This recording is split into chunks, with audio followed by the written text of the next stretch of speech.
Coucou tout le monde, aujourd'hui ça sera le tutoriel du lion que j'ai réalisé pour le concours de Perl & Co. Vous avez été très nombreuses à me le demander donc voilà, j'ai essayé de vous le faire le mieux possible même si je vous avoue que j'ai pas mal galéré. Donc pour le modelage de la tête, je vais vous laisser regarder les images qui sont plus parlantes que des explications. Pour la couleur, j'ai utilisé le beige de chez Fimo Professional, mais vous pouvez utiliser n'importe quel beige, ça n'a pas vraiment d'importance vu que après on va colorer avec les pastels et la peinture.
Ensuite, il faut s'occuper de la crinière. Donc là, vraiment rien de compliqué, mais c'est juste l'étape la plus longue.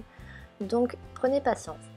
Pour la couleur, j'ai utilisé de la Fimo translucide, en fait que j'ai mélangé à part égale avec le reste de la couleur qui me restait de la tête, donc du chair et de la Fimo translucide. Donc comme je vous ai déjà expliqué plusieurs fois dans mon astuce pour que la crinière ne se casse pas et qu'elle reste souple après cuisson.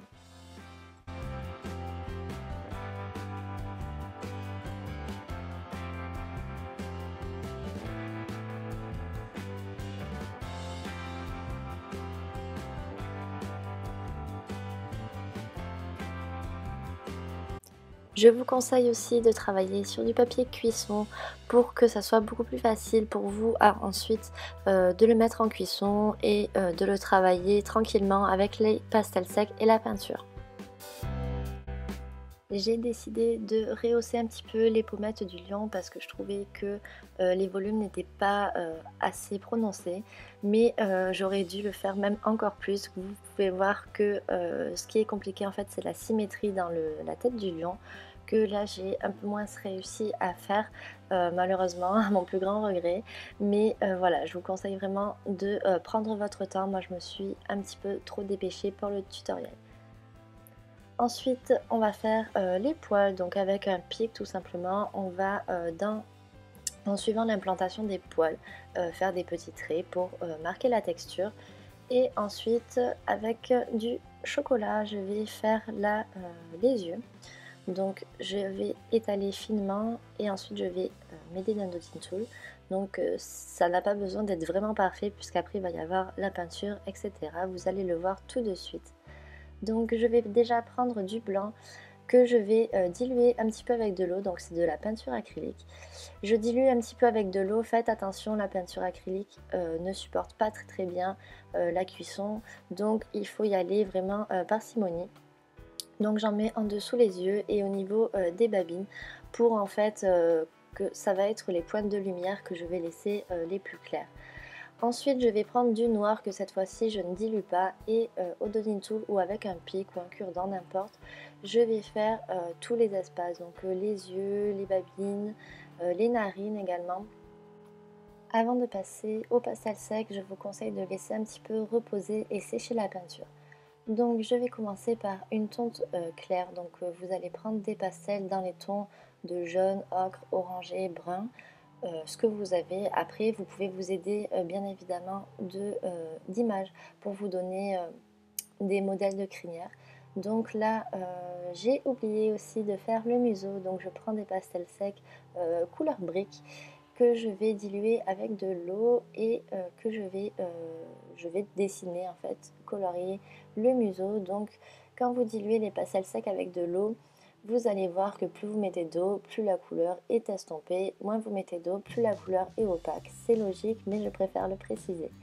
Donc vous voyez, je continue la crinière après avec du jaune plus foncé, donc un ocre. Et ensuite je vais continuer comme ça jusqu'à ce que le résultat me plaise et me satisfasse. Si vous diluez vos pastels avec de l'eau, méfiez-vous, les couleurs s'estompent un petit peu et perdent de leur intensité à la cuisson.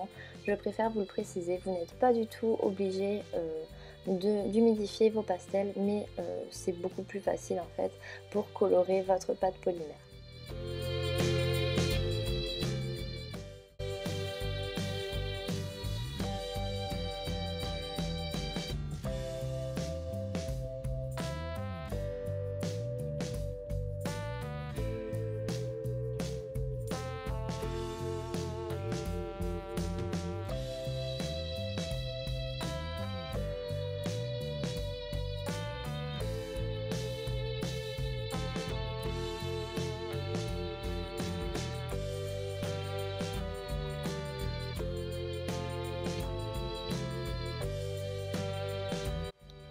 Si comme moi vous en avez mis un petit peu partout, n'hésitez surtout pas à reprendre de la peinture noire et à refaire vos détails, à faire ce que vous avez oublié aussi également. Ensuite on va s'occuper des babines, donc je vais faire des petits points, donc là je les ai fait en briques, mais je vais les reprendre ensuite en chocolat.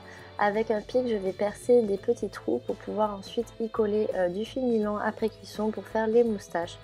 Vous pouvez le faire ou ne pas le faire, c'est comme vous voulez.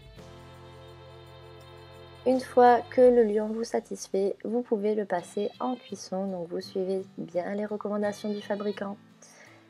Et ensuite, nous allons reprendre quelques détails à la peinture. Vous avez vu, les couleurs se sont vraiment estompées après cuisson. Donc je reprends de la peinture et je retravaille en fait comme avec les pastels au début.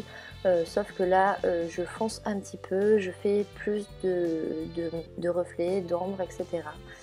Mais ça, c'est vous qui voyez. Vraiment, aidez-vous de photos. C'est beaucoup plus facile si vous avez du mal à vous imaginer un petit peu comment faire.